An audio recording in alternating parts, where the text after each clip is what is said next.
Hi there. For the past 5 years, I've been running a charity in Peru called SKIP, supporting kids in Peru. SKIP provides an educational program for 300 children, enabling them to go to school each year.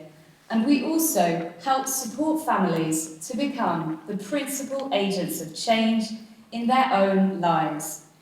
We are an amazing group of families, volunteers, and staff, all motivated behind the same idea, the belief that if we work together, we can bring about change and break the cycle of poverty for the children living in our community. When I tell people about my job over the years, I've found there's often one question everybody wants to ask: what's your motivation? Why do you do this?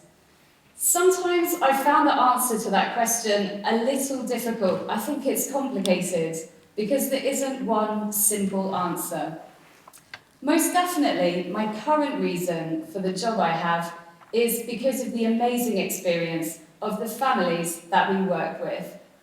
Recently, while I was in Peru, I was having a chat with one of the mothers, and she told me about an argument she had had with a relative some years ago. And the family member had shouted at her, telling her that her children would never amount to anything, and none of them would find a career. This had been a particularly difficult time for the family. Sometimes they didn't have food to eat because money was so very tight. And the mother looked up at me and she smiled. But señorita, she said, look at us now.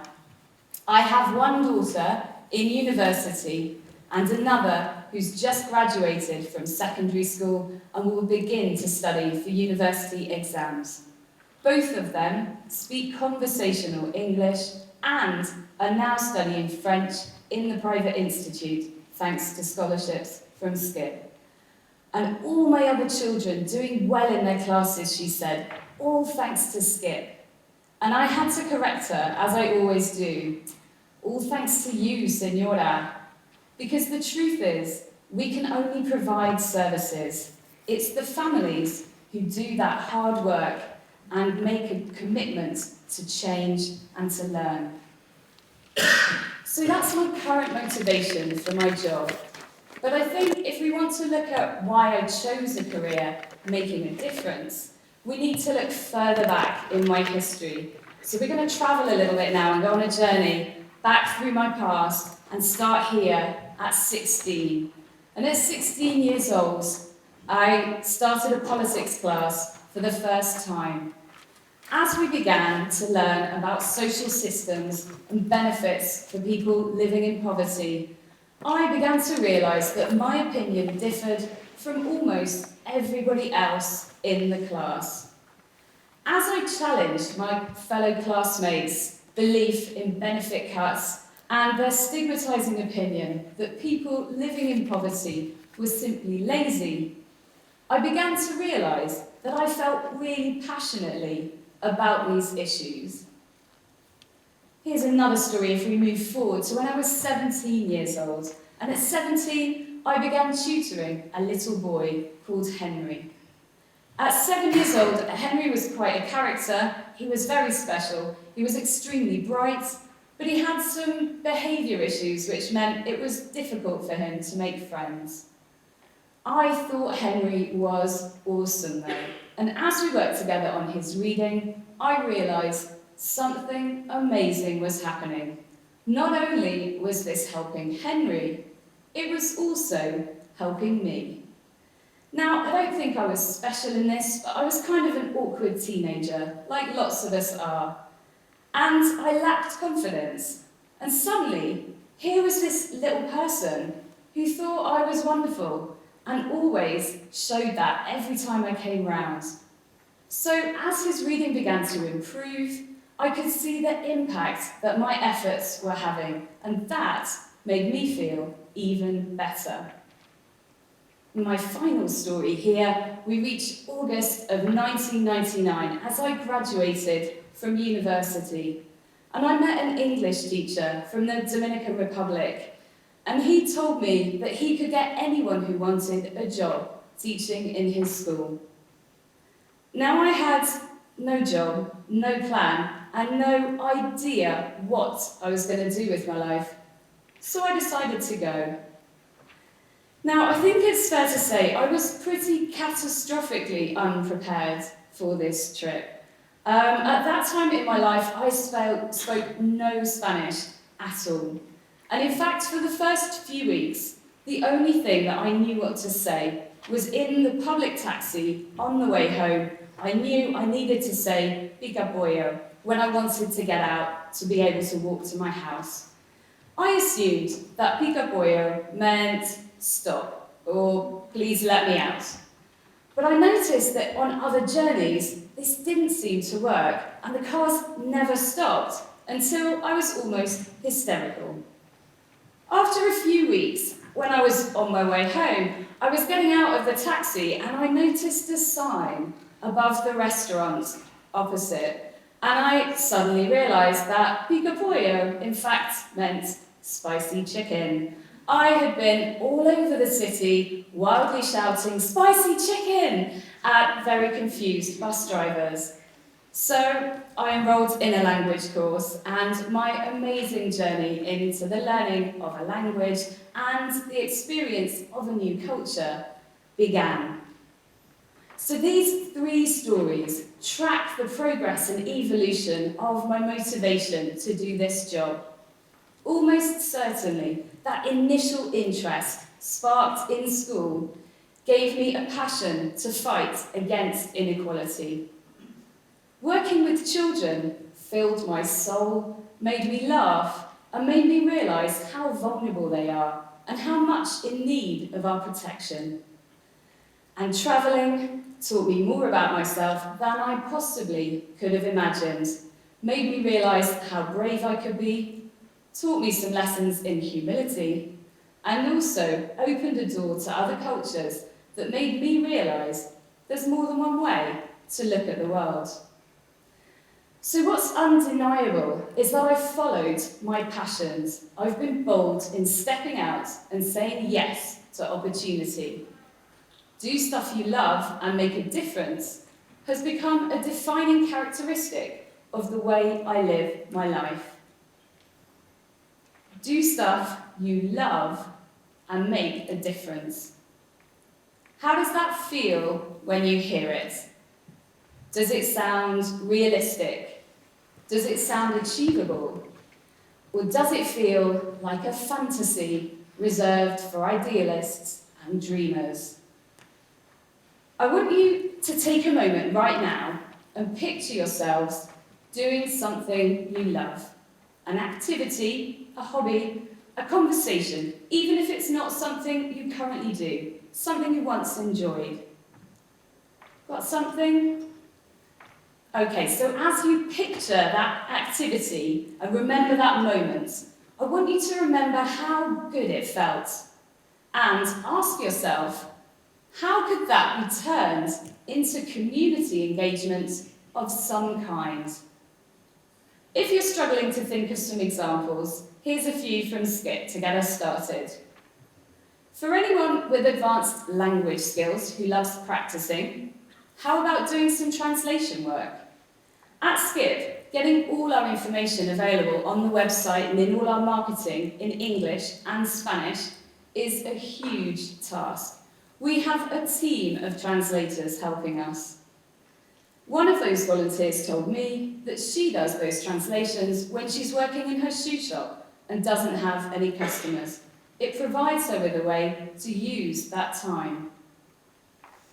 I now need you to imagine a family, a standard British family, mother, Sue, father, Chris, and son, Rob. I don't have a photo, so we're going to imagine them. This family, the Cripps family, they are amazing fundraisers, and they have raised thousands of pounds for us over the years through hosting events like pub quizzes, hosting dinners and concerts. Rob was even sponsored to shave his head for us. There's so many other ideas I could mention. In particular, website programming or graphic design are skills we often need. And of course, teaching is this huge umbrella which covers just about anything because you can share your skills with others. So hopefully this helps you think about some of the diversity around how you can get involved. So, am I telling you to move abroad? Absolutely not. Creating change doesn't have to be as drastic as moving abroad. You can help projects locally, including those you're already a part of, or help international causes from afar.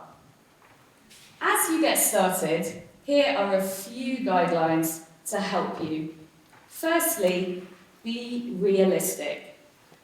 I remember, as I was making the decision to go out to Peru, that I looked at the world and I felt that I could see so many changes that needed to take place. And I felt very small and insignificant. Statistics like 22,000 children die every day due to poverty felt so overwhelming.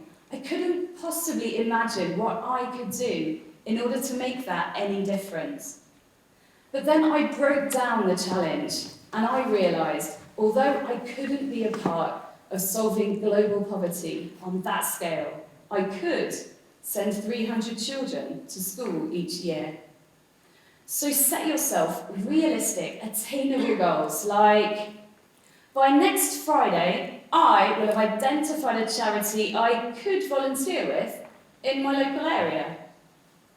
Then, be flexible, because the truth is that sometimes doing stuff you love means doing some stuff you don't love. No matter what your dream job is, there's always going to be bits of it that are not so much fun. I just spent my Christmas vacation out in Peru cleaning the volunteer house. It was pretty disgusting. I removed a total of 5 bowls of mouldy food from their fridge, and I actually was left wondering how they had survived this long without anyone cleaning it. Nobody wants to clean out a mouldy fridge, much less one they don't even use. But this was the job that needed to be done, and so I did it. And I wasn't joyful about it, but at the same time, it's important to remember the bigger picture. I always remember the amazing project we're realising, and that helps me be more flexible with the projects I take on. So it's not always going to be about being the person who rescues beach dolphins or gets to feed orphan babies, because sometimes stamps need to be put on letters or the fridge needs to be cleaned.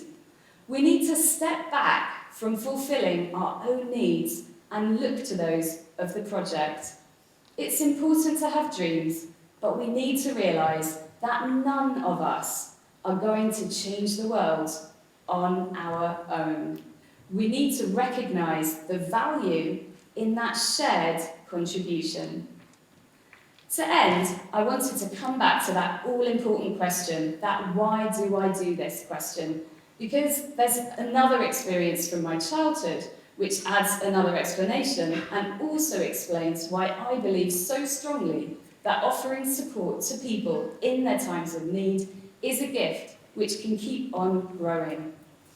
When I was 4 years old, my father very sadly died. And in the years that followed, my mother became very fixed on the importance of education. She began to apply to charities to seek support to fund my education in a private school. Ultimately, I was granted an interview and I received support until I graduated from university.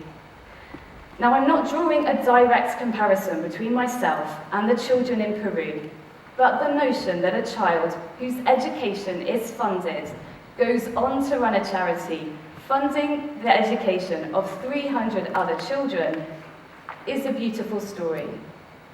We place no obligation on the children from SKIP. We just hope that they grow to be healthy, happy, and productive adults. But we are so fortunate at Skip that this is a story that goes on. The cycle of giving back has already begun. The young people who are graduating from our programme are coming back and volunteering within our community. So I encourage you all to look inside yourselves, to remember and reinforce your passions, to look online tonight and begin a list of ways that you can help, to go to your local charities and ask questions. In this way, you can all learn the value of doing stuff you love to make a difference. And in this way, we're going to see how 1 becomes 300, which will become 9,000, and that will become tens and hundreds of thousands. And that is how we are going to change the world together. Thank you.